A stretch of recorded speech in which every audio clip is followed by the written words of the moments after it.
Bom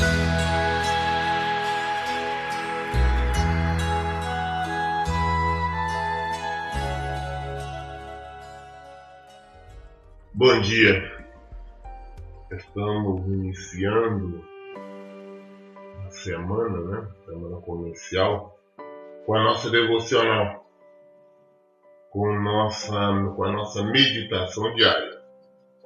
Nós concluímos na quarta-feira o livro de Atos, estamos iniciando hoje o livro de Romanos. Como eu tenho prometido, eu pretendo continuar lendo até Apocalipse. E depois, então, nós retornamos porque nós não lemos os evangelhos de Marcos, nem Lucas ou João, porque é quase uma repetição entre Mateus. Mas de acordo com nós formos evoluindo a nossa leitura, nós retornamos. O livro de Romanos foi escrito por Paulo, o antigo Saulo de Tarso. Então iniciamos a nossa leitura. Versículo 1. Paulo, servo do Senhor Jesus Cristo, chamado para ser apóstolo, separado para o Evangelho de Deus, o qual ele havia prometido anteriormente por meio dos seus profetas nas Escrituras Sagradas, acerca do seu filho, que humanamente nasceu da descendência de Davi. Então, Paulo, é interessante essa afirmação dele, quando ele fala que ele foi chamado para apóstolo, não foi por uma igreja, não foi por um sacerdote ou fariseu, mas pelo próprio Senhor Jesus.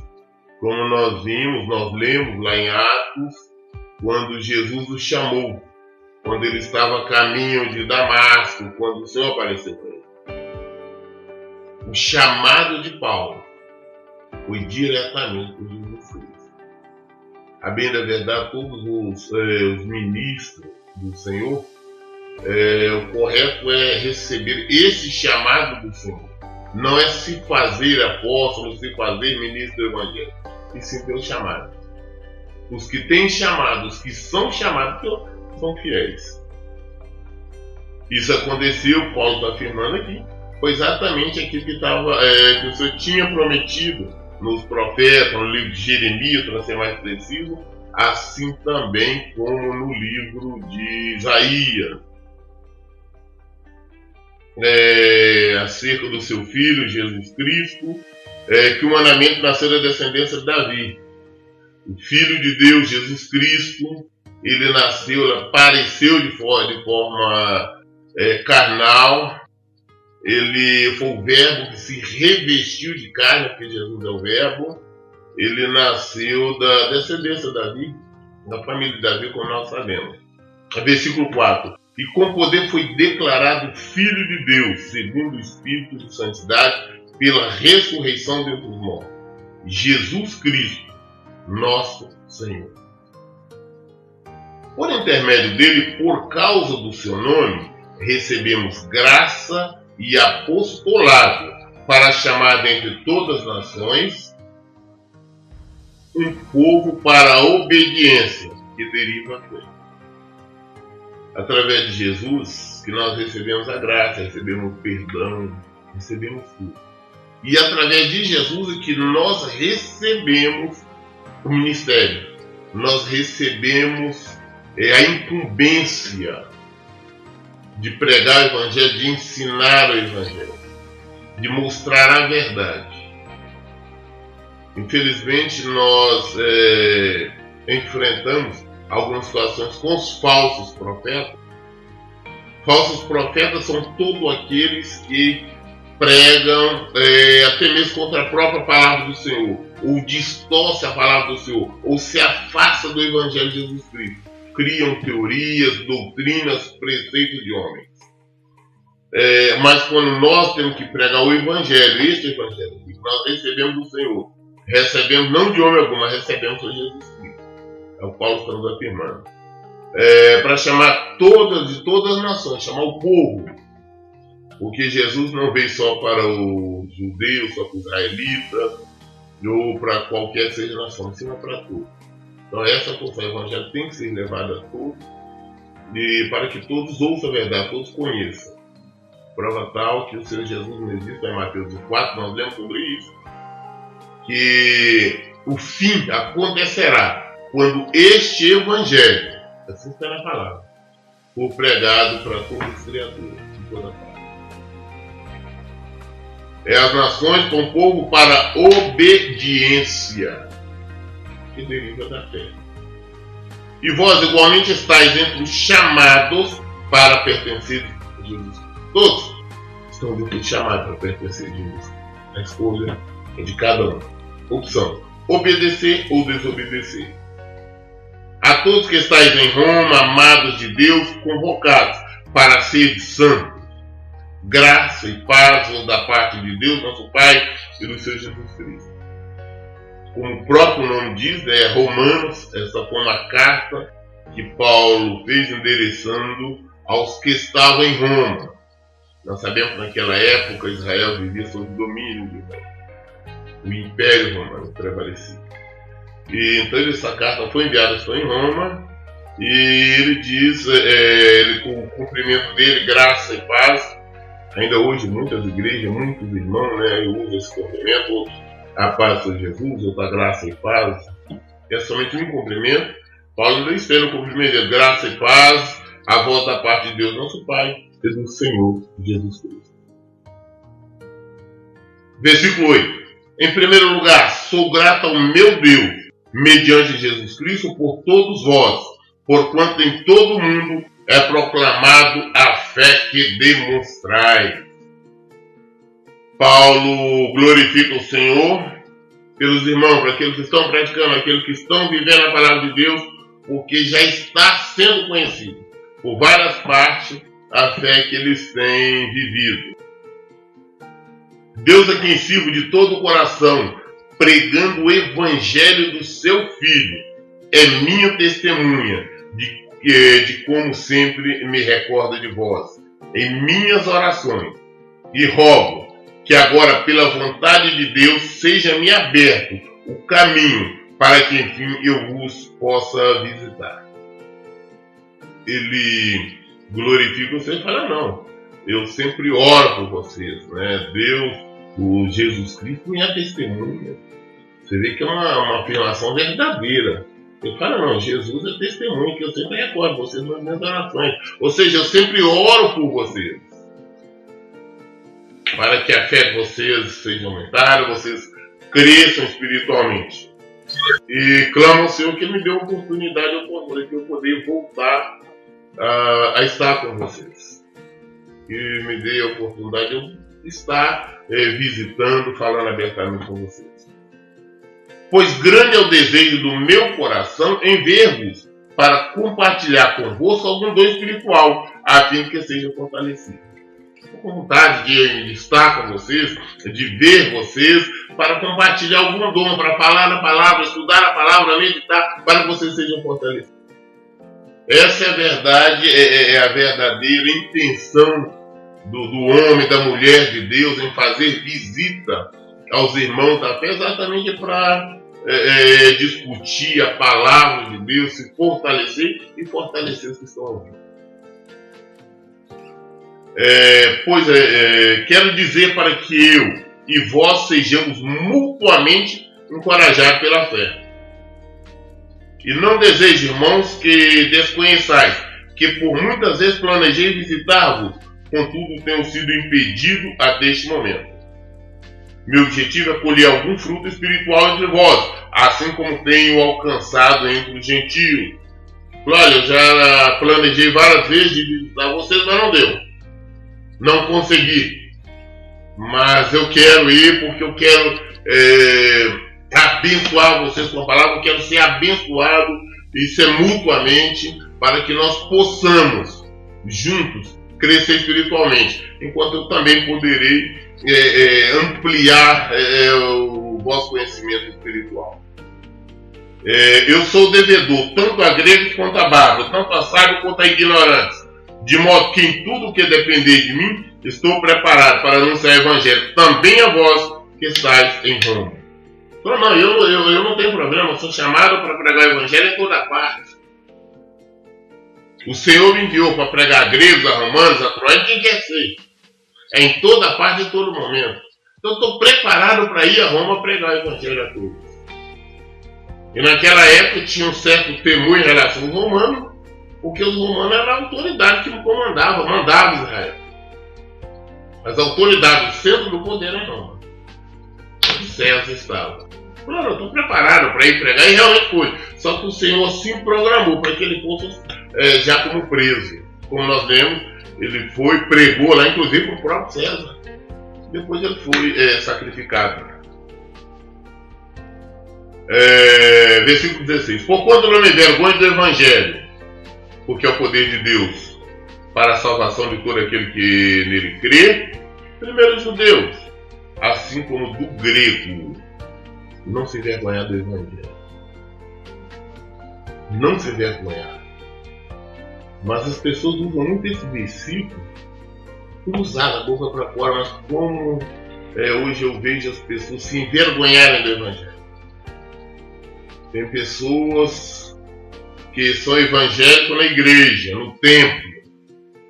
Na rua, ninguém percebe o evangelho. Ninguém percebe que é um cristão. Ele senta na roda dos escarnecedores, ele participa das brincadeiras, dos gracejos, participa de toda a diversão normal com os outros. É um evangelho diferente. É no colégio, na escola, no trabalho. Tem pessoas, como eu sempre digo, são os crentes 007, os agentes secretos. No trabalho ninguém sabe que é crente. Em casa ninguém sabe que é crente. Aí de repente um colega, uma amiga veio entrando numa igreja e fala: você é crente? Ah, eu sou, eu fui visitar. Mas não assume, não tem uma postura de cristão. Eles têm vergonha, eles têm vergonha do evangelho. Inúmeros são os casos de cristãos quando vão para a igreja no domingo. Eles já não levam mais a Bíblia, levam somente o celular. Tem vergonha de carregar uma Bíblia. Sem envergonhar. Sem ter vergonha de Jesus Cristo. As pessoas não têm coragem. Às vezes no trabalho. Às vezes para conseguir um trabalho, como a maioria ali é de outras religiões, ou não gosta, ou não admite ser evangélico, eles não se identificam como evangélicos. Mas nós, ao contrário, nós temos que ter orgulho. Dizer: não, eu sou cristão. Eu sou discípulo de Jesus. Porque a salvação é para todos. Essa afirmação de Paulo é algo esplêndido, é algo maravilhoso. Olha o que ele diz: porquanto não me envergonho do evangelho, porque é o poder de Deus. Isso aqui, ó. Então tá, hoje nós vemos muitas pessoas falarem sobre o poder de Deus, só que o poder de Deus estão querendo um poder que não existe. Um poder emocional, um frenesi, qualquer coisa. Porque o poder de Deus é a palavra, é o evangelho, é isso aqui. A sabedoria, né? Não me envergonhe do evangelho, porque é o poder de Deus para a salvação de todos que nele crê. Só que quem crê? Crê será salvo. Não crê, não tem salvação. Mesmo judeu, assim como do grego. Visto que a justiça de Deus se revela no evangelho. A justiça de Deus nós encontramos aqui. A justiça de Deus nós não encontramos em outro lugar. Não é na emoção, não é de outra maneira. A justiça dele é essa que está aqui. É aquilo que está transcrito aqui. Aqui Jesus nos fala. Não esqueça que Jesus é o Verbo. Foi o Verbo encarnado. Hoje ele é a palavra, só nos fala através da palavra. Visto que a justiça de Deus se revela no evangelho. Uma justiça que do princípio ao fim é pela fé. Como está escrito: o justo viverá pela fé. O justo viverá pela fé. Não é pelo entendimento, não é pela lógica, não é pela sabedoria humana. Pela fé. O que é viver pela fé? Eu obedeço o Senhor.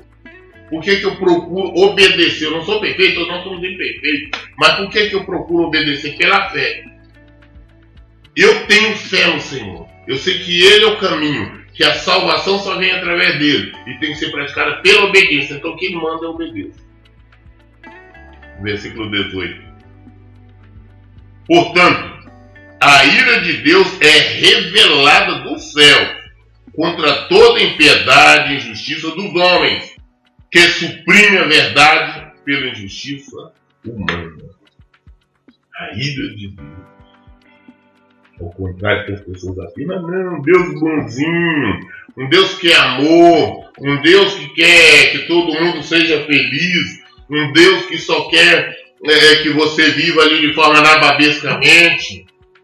Esse não é o nosso Deus, esse é um Deus com D minúsculo. Esse é o enganador, é o acusador, é o mentiroso. Esse é o Satanás, é o diabo.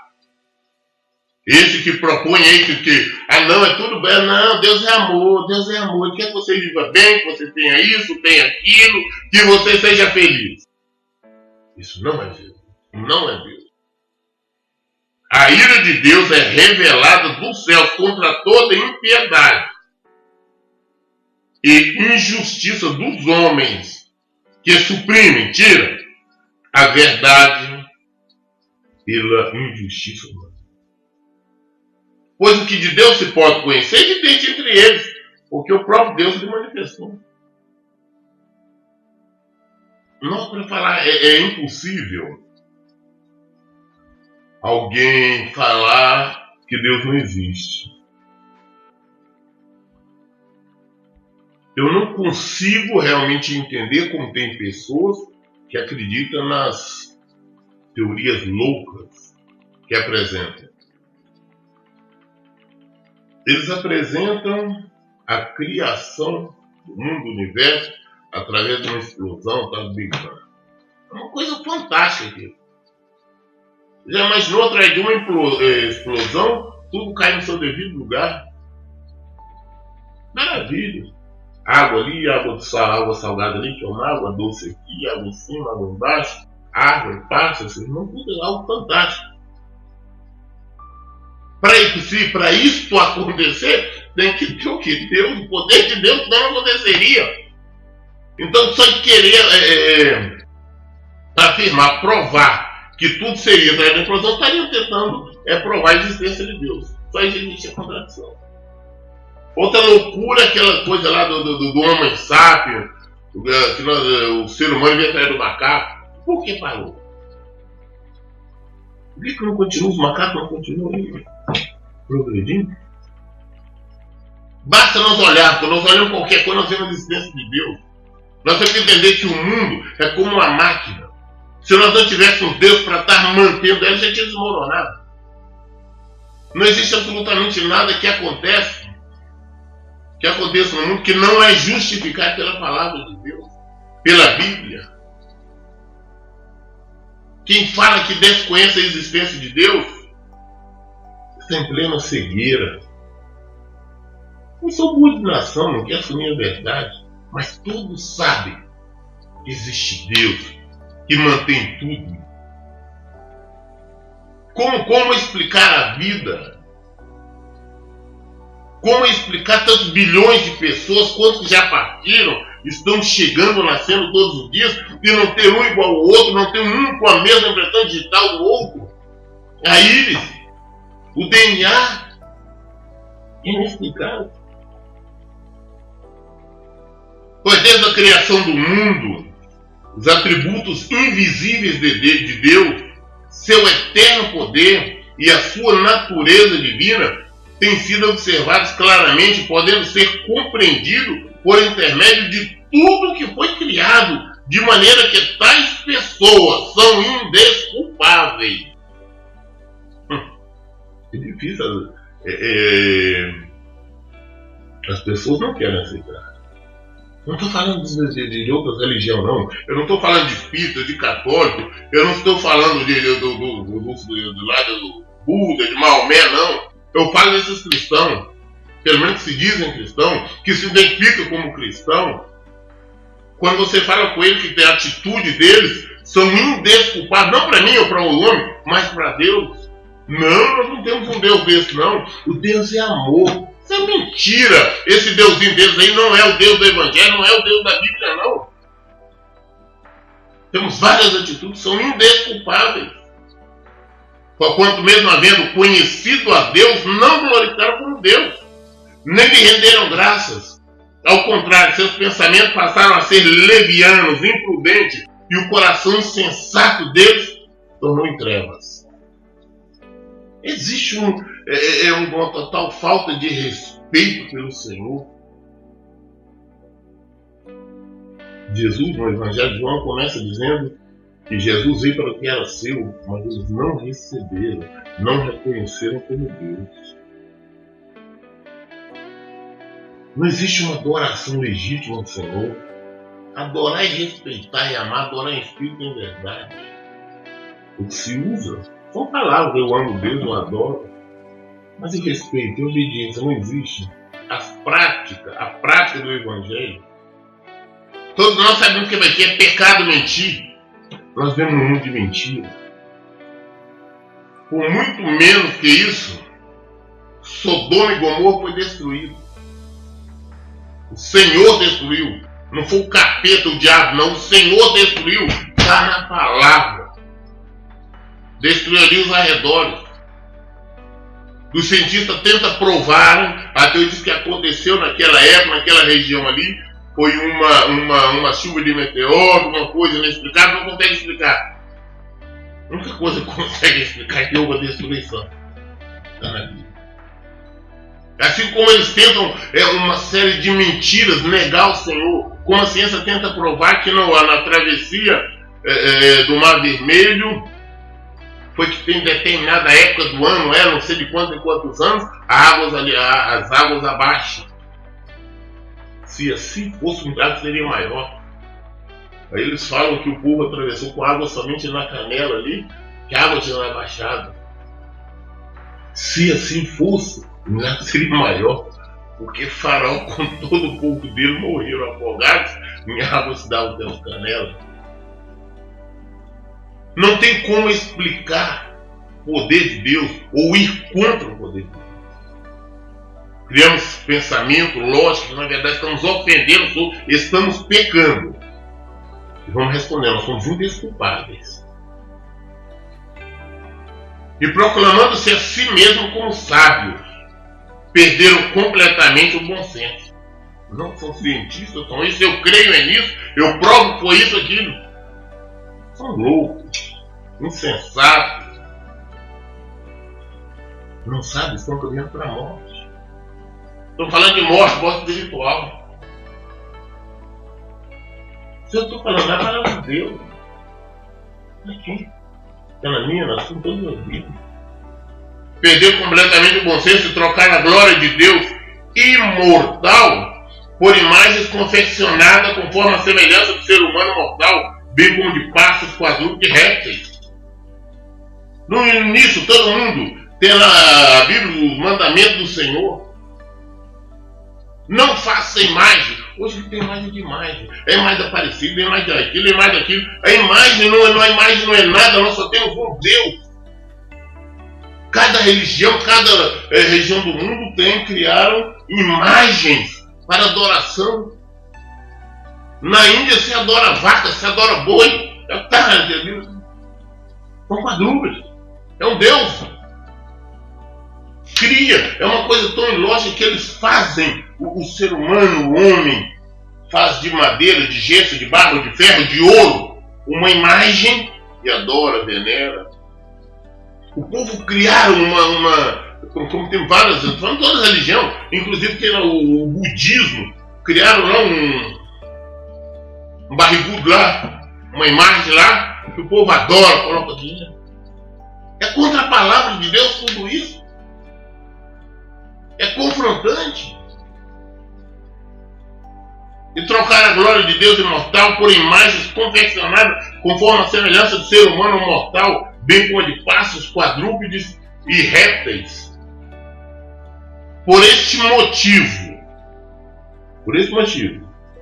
Deus entregou tais pessoas à impureza sexual, segundo as vontades pecaminosas do seu coração, para a degradação dos seus próprios corpos entre si.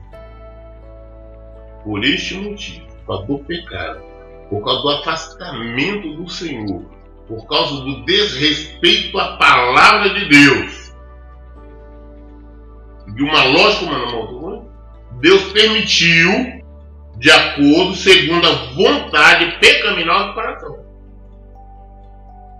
Deus permitiu a degradação dos seus próprios corpos. Versículo 25. Porquanto trocaram a verdade de Deus pela mentira e adoraram objetos e seres criados em lugar do Criador. Trocaram a verdade. Deixaram de adorar Deus, deixaram de adorar Jesus. Deus falou assim: não pode fazer imagem, desenho de nada. Eu não posso desenhar aqui uma figura de Jesus, não, isso aqui é Jesus, e ficar adorando. Eu não posso criar uma imagem e falar que é Deus e ficar adorando. Eu não posso criar imagem de nada para adorar. Eu não posso adorar nenhum animal. Adoramos o Espírito em verdade. Não está ajudando. Não através de objetos. Pois deixou o Criador, nosso Criador. Nós estamos a adorar coisas criadas por nós mesmos. É isso que passamos a fazer. Então nós trocamos a verdade por quanto? Versículo 25 novamente. Por quanto trocaram a verdade de Deus pela mentira e adoraram objetos e seres criados em lugar do Criador, que é bendito para sempre. Amém. Por esta razão, por desobedecer, por afastar do Senhor, por criar doutrinas, religiões, preceitos do homem,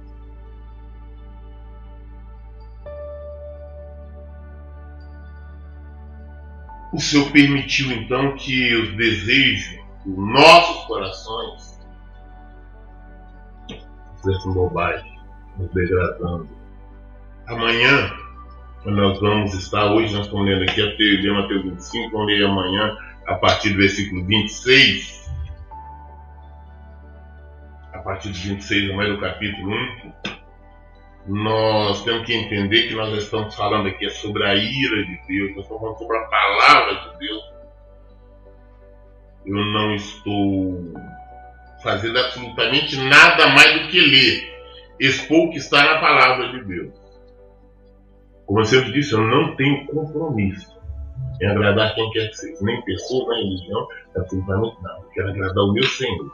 O que eu propus foi ler a palavra de Deus, sem omitir absolutamente nada. Se você gosta, glória a Deus. Se não gostar, deixa Deus ser da mesma forma. Essa é a minha sugestão: leia e pratique a Bíblia.